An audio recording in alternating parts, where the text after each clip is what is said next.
რამდენიმე თვიანი პაუზის შემდეგ მოგესალმებით მეგობრებო და ბოდიშ გიხდით, რომ ამდენ ხანს დავაგვიანო ვიდეოს ატვირთვა, თუმცა საკმაოდ საპატიო მიზეზი მაქვს. მე მგონი ყველას გეცოდინებათ ბოლო რამდენიმე თვის განმავლობაში მომხდარი ამბების შესახებ, რის რაზეც უზღვავად მოდის ინფორმაცია თითქმის ყველა კუთხიდან, განსაკუთრებით იმათვის, ვინც ერთზე მეტი ენა იცის, სამწუხაროდ ინგლისურენოვანი ინფორმაცია, რა თქმა უნდა, ბევრად არალიმიტირებულია ვიდრე ქართული. და ასე თუ ისე მესმის, რადგან ქართულად თარგმნა საკმაოდ შროვატევადი საქმეა და თუ ეს არ არის თქვენთვის კონკრეტული სამსახური, ვლოგერობა, YouTube, რთულია ხოლმე დროის გამონახვა, რისთვისაც კიდევ ერთხელ ბოდიშს გიხდით, მაქსიმალურად ვცდილობ, მაგრამ ბოლო დროს ჩემამდე მოსული ინფორმაცია საკმაოდ ძნელი გადასახარში არის, ძნელი გასაანალიზებელია იმ მხრივ, რომ ბევრი დაუჯერებელი ამბავი გვხვდება, რაზეც ალბათ კოშმარებშიც კი ვერ ვიფიქრებდი, ვერ დავუშვებდი. განსაკუთრებით იმის გაანალიზება, რომ მსოფლიოს რამდენიმე წამყვანი ქვეყანა, ქვეყნის მთავრობა, რომ დავაკონკრეტოთ, არიან პედოფილი კანიბალები. ყოველდღე ამაზე ფიქრი, იმის მიუხედავად, რომ ვცდილობ ადამიანი, რომ ამაზე მუდმივად არ იფიქრო, მაგრამ როგორც წერან თქვი ეს ინფორმაცია მუდმივად შენამდე მოდის.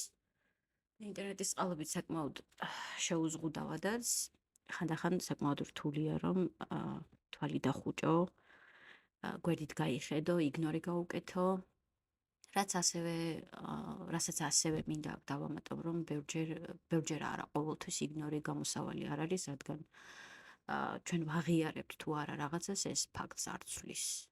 ანუ კანიბალიზმი, მონობა, ტრეფიკინგი, ეს ყველაფერი ხდება. ამ წუთასაც კი, იმის და მიუხედავად ჩვენ ამას ვაღიარებთ თუ არა. ეს ვიდეო საკმაოდ დიდი ხნის წინ მქონდა ჩაწერილი, მე მგონი ბოლო ატვირთული ვიდეოს ბოლოში ვახსენე კიდეც, რომ ბონი ბლუზე მინდა და საუბარი. და რადგან მზად მაქვს, ამ ვიდეოს ავტვირთავ და შემდეგ ვეცდები უფრო ცოტათი მსუბუქ თემებზე გადავიდე, რადგან როგორც ვახსენე ვიდეოს დასაწყისში, ხშირად ამეებზე ფიქრი და ინფორმაციის გადახარშვა საკმაოდ ძიმეა, რთულია, რის გამოც მცირეხნიანი პაუზა მქონდა აღებული. ახლა ვისაუბროთ ბონი ბლუზე, რომელიც არის OnlyFans-ის ერთ-ერთი წამყვანი, ეგრეთ წოდებული ვარსკვლავი. OnlyFans-ი თუ ვინმე არ იცით რა არის, ეს არის საიტი, სადაც უმეტესად სამწუხაროდ ქალების უმეტესობა ტვირთავს კონტენტს. უკვე ხვდებით, რაზე მაქვს საუბარი. ინტერნეტი ყოველთვის სავსე იყო პოპულარობის წყურვილით სავსე ადამიანებით, ეს ახალი ამბავი, მე მგონი არავისთვის არა. უმეტესი ნაწილისთვის მნიშვნელობა არ აქვს ამას რა ხერხებით მოიპოვებენ. ადამიანებს ავიწყდებათ, რას ნიშნავს ციფრული კვალი, რომელიც სამწუხაროდ უსაბედნიეროდ სიცოცხლის ბოლომდე მევყვება თან. თითოეული პოსტი, რომელსაც თქვენ ტვირთავთ, შესაძლოა შენი პიროვნების კარიერის ან სიცოცხლის გამანადგურებელი აღმოჩნდეს. თუმცა როგორც ვახსენე, ბევრისთვის სამწუხაროდ ეს პრობლემას არ წარმოადგენს და ერთ-ერთი ასეთი ადამიანია ბონი ბლუ. ბონი OnlyFans-ის ერთ-ერთი წამყვანი კრეატორია, თუმცა თუ ასე შეიძლება რომ ამას უწოდოთ, ჩემი პირადი დამოკიდებულება პორნოს მიმართ საკმაოდ მკაცრია, ამიტომ ამ თემას დიდხანს ვარიდებდი თავს, მაგრამ ბოლო დროს ბონის სახე და მისი პროპაგანდა Instagram-ზეც კი მაწუხებს, რომელიც ჩემი ერთადერთი სოციალური ქსელია, რაც YouTube-ის მიღმა დავიტოვე. ბევრი კრეატორი არსებობს, ვისაც არ ვეთანხმები და რომლებიც მაღიზიანებენ ზოგადად, მაგრამ ეჭვმეპარება არსებობდეს ვინმე, რომელიც ამ ადამიანის მსგავსად მანდომებდეს, რომ საკუთარი ძმები დავიწიწკნო. პორნოზე გავლენას რაც შეეხება, ეს ცნობილი ფაქტია, რომ მას უაღრესად დამამძიმებელი შედეგები აქვს ადამიანებზე. მით უმეტეს, როდესაც ისინი ადრეულ ასაკში იწყებენ მსგავსი კონტენტის ნახვას. ეს ბევრჯერაა დადასტურებული და გამოკვლეული. ბავშვები 10-12 წლის ასაკიდან 18 წლამდე, როდესაც მათი ტვინის წინაგულა უბანი არაა ჯერ ბოლომდე ჩამოყალიბებული, იღებენ სრულიად გაუფილტრავ მასალას, რომელსაც არავინ არ აკონტროლებს. მათში ჩნდება გარკვეული მიმღებლობა, რომ ის, რასაც უყურებენ, არის ნორმა. შუბლის სტილი იგივე frontal lobe არის პასუხისმგებელი პრობლემების გადაჭრაში, გადაწყვეტილებების მიღებაში, ემოციების რეგულაციაში. ეს ძალიან მნიშვნელოვან როლს ასრულებს პიროვნების ქცევაში და გეგმის შედგენაში. თუმცა ბონის რასაკვირველია საკუთარი სხეულის კონტროლის უფლება აქვს, ასე ვთქვათ, საკუთარი სხეული მას ეკუთვნის. შეუძლია ის გააკეთოს, რაც მოესურვება, სანამ გარკვეული ქმედებებით სხვა ადამიანებს არ დააზიანებს. მაგალითად, არასრულწლოვნებს, რომლებთანაც სექსუალური კავშირის დამყარება სურს და აპირებს კიდეც. თუმცა უნდა შეგახსენოთ, რომ სანამ ამ ვიდეოს ვამზადებდი, ეს მხოლოდ გეგმაში იყო და ახლა უკვე მოხდა. გასულ თებერვალს, 2025 წლის თებერვალს, მან ჯერ 100 მამაკაცთან დაამყარა სქესობრივი კავშირი, ახლახანს 1075-ზე ავიდა. აქ გავაკეთებ მცირე პაუზას, რომ მსმენელი მიხვდეს, რამდენ ადამიანზე მაქვს საუბარი. 1075. 1075 მამაკაცი, რომლებმაც 40 წამი გაატარა მასთან და ამის გამო 8 საათი იდგა რიგში. ჩვენი სოციუმი თანდათან ხდება უგრძნობელი, არასენსიტიური მსგავსი მოვლენების მიმართ. თითქოს ეს საშინელება არის ჩვეულებრივი ბუნებრივი მოვლენა, ამაში გასაკვირი არაფერი არ არის. ანუ ეს მთელი ამბავი გადაიღეს, ატვირთეს, ბევრმა ნახა და რა თქმა უნდა, ეჭვიც არ მეპარება, რომ უმრავლესობას დაავიწყდა კიდეც. არ შემიძლია ხაზი არ გაუსვა ამ შემთხვევაში იმ რეალობას, რომ ძნელი მისახვედრი არ არის, რამხელა ფიზიკური და ემოციური დატვირთვა და ზიანია ერთდროულად 4 ან 5 ადამიანთან სქესობრივი აქტი, არათუ 100-თან ან 1000-თან. თქვენი აზრით, ამ ვიდეოს გადაღების შემდეგ შეიძლება რომ მომხმარებელმა, მნახველმა მისგან ეგრეთ წოდებული ჩვეულებრივი პორნო მიიღოს. ბუნებრივია, მარკეტინგული სვლით ბონიმ უნდა გადააჭარბოს წინა რეკორდს, უნდა გააკეთოს რამე უფრო ექსტრემალური, უფრო სკანდალური, რომ იგივე დონის ყურადღება მიიქციოს. გვერდით რომ გადავდოთ მენტალური და ემოციური ასპექტი, ადამიანის სხეულს ბიოლოგიურად არ შეუძლია, რომ ამდენს გაუძლოს, რის გამოც გადაღების დროს ლიტრობით ლუბრიკანტს იყენებდნენ, რაზეც ბონი რასაკვირველია არაფერს არ ამბობს, ეს რა თქმა უნდა ყურადღების მიღმა რჩება. ეს ადამიანი ეწევა პროპაგანდას, რიტორიკას, რომ ეს არის ჩვეულებრივი რამ, ამაში გასაკვირი არაფერია, რადგან მისივე სიტყვებით მოწონს, როდესაც არ იცის მასში ვინაა და შეუძლია ყოველ ჯერზე უკან მიხედვისას დაინახოს სხვადასხვა მამაკაცი.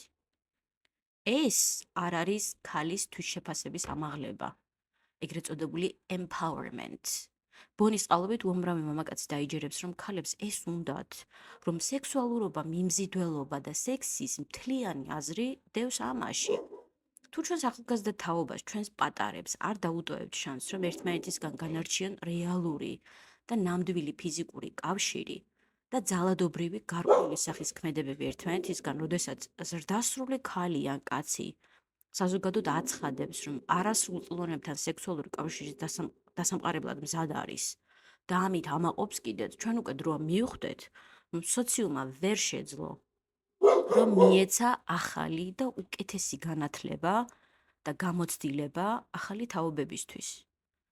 ამ ინტერვიუებში ბონი, რომელიც უნდა ვაღიაროთ, რომ შესანიშნავად ყავს გაწვრთნილი საკუთარ მარკეტინგულ PR გუნდს, ბევრ გულწრფელ და უშიშარ კითხვას საკმაოდ დაზეპირებული პასუხებით იგერიებს, სრულიად უემოციო სახით, ამ შეკითხვებზე არ მოდის ნამდვილი რეალური უკავშირი, ის არ ამბობს საკუთარ აზრს გარდა იმ შემთხვევებისა, როდესაც საუბარი პირად ღირსებას და თვითშეფასებას ეხება და ამ დროს, ამ შეკითხვების დროს ის აშკარად შესამჩნევი სიმტკიცით ამბობს, რომ საკუთარ თავს პატივს ცემს. და ამას მისი 1075 პარტნიორიც აკეთებს. საქმე იმაშია, რომ ადამიანი, რომელსაც საკუთარი თავი უყვარს და პატივს ცემს, მსგავს რამეს ფიზიკურად ვერ ჩაიდენს. ადამიანი, რომელიც ღირსების და თვითშეფასების თვისებებს ავლენს, არასოდეს შეეცდება მოხსნას მსგავსი რეკორდი, ან რიგში 8 საათით იდგეს მანამდე 1001 გავლილი კაცების შემდეგ. იმის მტკიცება, რომ ამას სიამოვნების გამო აკეთებს, არის დაუჯერებელი ტყუილი. ბონი თვეში თითქმის 9 მილიონს გამოემუშავებს, ფული რომ არ იყოს გარეული ამაში. თქვენი აზრით ის ამას გააკეთებდა, გააპიარებდა როგორც ნორმას? ანუ Google-ს თუ დავიხმარებ, ჩანს რომ ბონის არც ერთი პოპულარული სატელევიზიო არხი არ აქვს გამოტოვებული, უარი არ აქვს ნათქვამი არც ერთ ინტერვიუზე და ფული რომ გამოვაკლოთ ამ ყველაფერს, ეს ნათლად დავინახავთ და წამში ჩამოიშლება, რომ ეს ყველაფერი არის კარგად გათვლილი და წინასწარ მოფიქრებული გეგმა, პროპაგანდა, რომლის წყალობითაც გარკვეული პიროვნებები უკვე მილიონებს იხვეჭენ და მაინც არსად არ ჩანს დასასრული.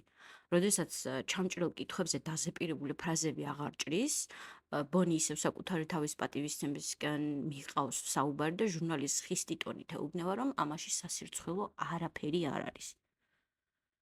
მინდა მეორედ მიუბრუნდე არასრულწლოვნების თემას, რადგან ეს საკმაოდ მტკივნეულია ჩემთვის, ზრდასრული ქალი მუდმივად იმეორებს, რომ მზადაა სიამოვნებით მიიღოს ნებისმიერი თითქმის სრულწლოვანი ბიჭი და ასწავლოს ქალის სხეული და ანატომია, რაც თავისთავად არის სისულელე, რადგან 40 წამში ვერავინ ვერაფერს ვერ ისწავლის, ეს ყველაზე მინიმალური და ელემენტარული. ჩვენ სკოლებში მთელი მსოფლიოს გარშემო სექსუალური განათლების სისტემა არის სრულიად უსარგებლო. და ეგრეთ წოდებულ კურდღლის სოროს რომ ჩავყვეთ, ეს რა თქმა უნდა განგებ არის გათვლილი. ბიოლოგიური მხრივ მოზარდებმა თითქმის არაფერი არ იციან და ამ სიცარიელის შესავსებად სამწუხაროდ ათვალიერებენ პორნოს. ბავშვები ამ დროს არიან სრულიად დაუცველი.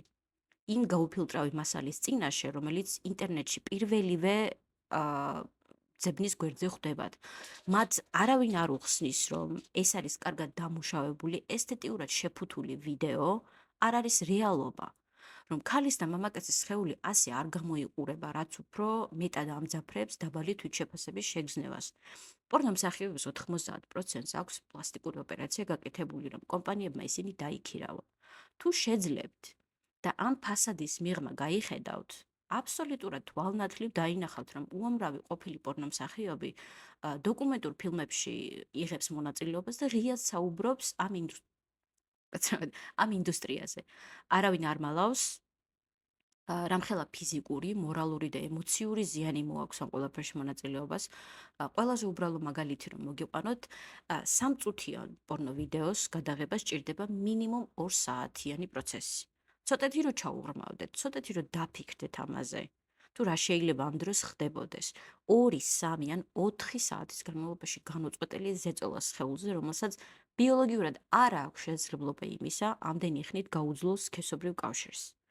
მე შემიძლია უამრავი მაგალითი მოვიყვანო და ვცადო რომ დაგანახოთ რეალობა ამ ფასადის მიღმა, მაგრამ იმასაც შეგუებული ვარ სამწუხაროდ, რომ პორნოს შეუძლია იგივე დამოკიდებულების ჩამოყალიბება ადამიანებში, რასაც ნებისმიერი სახის კომპლექსურ ნარკოტიკს შეუძლია. ბონის კიდევ ერთი საინტერესო არგუმენტი ისაა, რომ მასთან რიგში მდგომ მამაკაცებს ესაუბრება და სხვებმა ისინი არ უნდა განსაჯონ. ანუ პირდაპირ რომ თქვა, ეს არის აბსოლუტურად სასაცილო. რა მიზეზი ან მიზანი შეიძლება ჰქონდეს მამაკაცს, რომელიც 1000 კაცს შორის ერთ-ერთია რიგში, რომ ქალთან გაატაროს 40 წამი. ჩვენ აქ საუბარი გვაქვს როგორც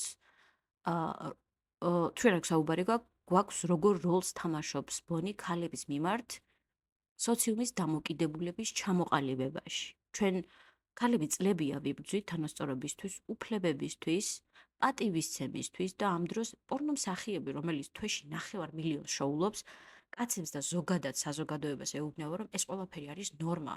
მისი სხეულია და მას ისე გამოიყენებს როგორც უნდა. საკუთარი სხეულის ავტონომია ყველა ადამიანის უფლებაა, რა თქმა უნდა, მაგრამ სანამ შენი საქციელი გარკვეულ ნორმებს გაცდება და მხოლოდ შენ აღარ გეხება, კი, ეს ასე არის.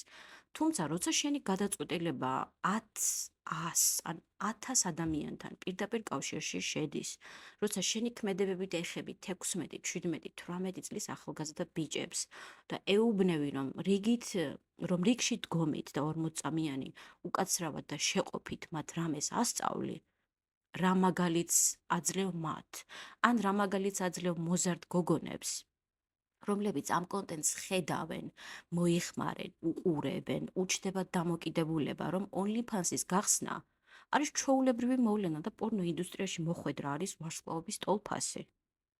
ეს ყველაფერი გაჟღენთილია ფულის შოვნის დაპირებით. პორნო არაფერი არ არის თუ არა ტრეფიკინგი. რადგან ადამიანებს თუ ეს ბონი მარიცის, სექსი ისედაც აქვს ცხებთან, დახურულ გარს მიღმა, სასურველ პარტნიორებთან და საკუთარი სხეულის ავტონომია გააჩნიათ. თუმცა ამას კამერების წინ არ აკეთებენ და პროპაგანდას არ ეწევიან პატარების დასაჯერებლად, რომ ამაში სირცხვილო არაფერია. როგორ შეიძლება ეს ადამიანი საუბრობდეს პატივისცემაზე, როდესაც ყველამ ვიცით, რომ ადამიანს შეიძლება პორნო ეზიზღებოდეს და ამ კონტენტს მაინც მოიხმარდეს. მისი თქმით 600,000 ფოლოვერი ყავს და მათის ის უყვართ, თუმცა უნდა გვავიწყდება, რომ ამდენ ადამიანში არსებობს ბევრი ისეთი მიდრეკილებების მქონე პიროვნება, რომლებსაც ეგრეთ წოდებული ჩვეულებრივი პორნო მასალა აღარ ყოფნით და უფრო მძაფრ კონტენტს ეძებენ, რაშიც მათ ბონი და მისი ეგრეთ წოდებული კოლეგები ეხმარებიან.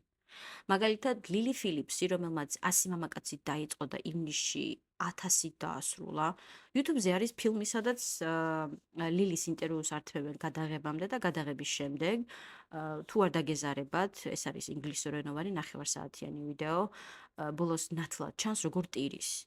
და ამის ნახვის შემდეგ ვერავინ ვერ დამიმტკიცებს, რომ მისმა სხეულმა და გონებამ არ გადაიტანა დიდი ტრამვა, რომელსაც აღებული ფულის სანაცვლოდ, რა თქმა უნდა, ცოტა ხნით გვერდზე გადადევს. თუმცა, ასე უნდა დავამატო, რომ ის პირდაპირ ამბობს, რომ დისასოციაციის წყალობით 4-5 მამაკაცის შემდეგ აღარ ახსოვს რა ხდებოდა. თქვენი აზრით, ეს ნორმალურია? შეუძლებელია ამის წინააღმდეგ არგუმენტი მოიყვანოთ და სცადოთ დამტკიცება, რომ ადამიანი ამას არ გააკეთებს, თუ მას თავში ყველაფერი აქვს რიგზე და რაღაც უფრო სერიოზულ ტრამვას არ ებრძვის. ორივე მათგანი ამბობს, რომ კარგი ბავშვობა ჰქონდათ, რაც უმეტესად მიზეზია ხოლმე სამომავლოდ მიღებული გადაწყვეტილებების მიღებაში, ფაქტორია, ანუ და ბევრ საქციელს და ემოციურ კავშირს გასდევს ხოლმე, რა თქმა უნდა, კვალად. ჩვენ სოციუმში, მსოფლიოს გარშემო არ უნდა ნორმალიზდეს მსგავსი პროპაგანდა, მსგავსი კარიერა, თუ შეიძლება რომ ამას ასე უწოდოთ. ნუ დაგვავიწყდება, რომ კი, თითოეული ადამიანის არჩევანი მისია, თუმცა ის ამ საქციელის შედეგებზე პასუხს თვითონვე აგებს. მაგრამ რა ხდება მაშინ, როდესაც ჩვენი გადაწყვეტილებები კამერის წინ შუქდება, ითრევს ასობით და ათასობით ადამიანს, ზემოქმედებას ახდენს მათზე და ეს ყველაფერი უსასრულოდ წრეზე ტრიალებს. ეს წრე, რომელიც თანდათან ფართოვდება და უფრო მეტ ადამიანს ითრევს. დავუსვათ საკუთარ თავს კითხვა, რა არის ჩვენი მიზანი როგორც ადამიანების? რა მომავლის აშენება გვინდა, რომლებიც ახალგაზრდების მხრებზე მყარად უნდა იდგეს? რა ფსიქოლოგიურ ზიანს უტოვებთ იმათ, ვისი ემოციური და მორალური კოლაფსი წუთი-წუთზე შეიძლება რომ მოხდეს? ჩვენს შვილებს, ძმისშვილებს, დიშვილებს უნდა ვასწავლოთ, რომ განარჩიონ ეს ორი უკიდურესობა ერთმანეთისგან, რადგან როგორც ზრდასრულებს, აბსოლუტური პასუხისმგებლობა გვაკისრია მათ აღზრდასა და განვითარებაში. მათი ჯანსაღი ფსიქოლოგიური მდგომარეობა ასევე ჯანსაღ ცხოვრებას აძლევს მოტივაციას. ეს ყველაფერი ყალიბდება და შენდება ნაბიჯ-ნაბიჯ, მორალურად, ფიზიკურად დაწმენდილი შემდგარი პიროვნება გვევლინება ამის შედეგად, ხო? პორნო არ გასწავლის არაფერს. გარდა მცდარი მოსაზრებების. პორნოში ვერ ნახავ რამე რეალურს, რაც მისაღებია ან გამოსადეგია შენს პარტნიორებთან. არ დაგავიწყდეს, რომ ყველაფერი არის დადგმული სცენარი. ყველაფერი არის კარგი განათება, მსახიობები, მაკიაჟი, პლასტიკური ოპერაცია, ბევრჯერ აკრძალული ნივთიერებები, რომელთა წყალობით ადამიანების სხეულებს საათების განმავლობაში მოწყალოდ იყენებენ. და როდესაც ვამბობ, რომ იყენებენ, გულისხმობ ორივე სქესს. პორნო ინდუსტრია არის ფულის მანქანა. პორნო ინდუსტრია არის ტრეფიკინგის უდიდესი მომხმარებელი. ასე რომ, სანამ კიდევ ერთ ვიდეოს ჩართავ, ესთეტიურად შეფუთული კონტენტის ყურებას დაიწყებ. შეახსენე საკუთარ თავს. რეალურ ფაქტებს, სტატიებს, დოკუმენტურ ფილმებს და ინტერვიუებს შეგიძლია რომ გადახედო, რომელშიც ყოფილი პორნო მსახიობები სიმართლეს და საკუთარ გამოცდილებებს ყვებიან შეულამაზებლად. ადამიანს აქვს თავისუფალი ნება, სანამ დრო არ დგება, საკუთარ საქციელზე პასუხი აგოს. არჩევანი ჩვენია, მაგრამ გადაწყვეტილების მიღებამდე კარგად შევაფასოთ, გვიღებს თუ არა შედეგებთან ბრძოლა და ამ შედეგების გადაფასება. იმედია, ჩემი სათქმელი სწორედ მოვიტანე თქვენამდე, კიდევ ერთხელ ბოდიში რამდენიმე თვიანი პაუზის გამო. თუმცა დაგროვილი ინფორმაციის გადახარშვა ჯერჯერობით მიჭირს, რადგან დაახლოებით 1 საათიანი ვიდეო გავამივა იმ ყველაფერზე, რაც ბოლო რამდენიმე თვის განმავლობაში წავიკითხე, ვუყურე, მოვიძიე. კიდევ ერთხელ მინდა შეგახსენოთ, რომ შრომატევადია ამ ყველაფერს გადათარგმნა, დამონტაჟება, რისთვისაც ეს რაც რა თქმა უნდა ჩემ მას არ ვამართლებ, მაგრამ ვცდილობ ხოლმე უფრო უმეტესად პოდკასტის სტილში მოვიტანო, რადგან ზოგჯერ მასალა მზად მაქვს, მაგრამ მონტაჟის გამო, მონტაჟის შრომატევადობის გამო დრო არ მყოფნის ხოლმე და ამიტომ ვაგვიანებ. დიდი მადლობა მოსმენისთვის, თუ ბოლომდე დარჩით. გამიზიარეთ თქვენი აზრი, რა თქმა უნდა, ყოველთვის ვსიამოვნებს ხოლმე თქვენი დაწერილის მოსმენა და თქვენთან საუბარი, მსჯელობა. და მალე შევხვდებით ისევ ერთმანეთს. შემდეგი ვიდეო იქნება ეპსტეინის სიახლეებზე და არა მხოლოდ.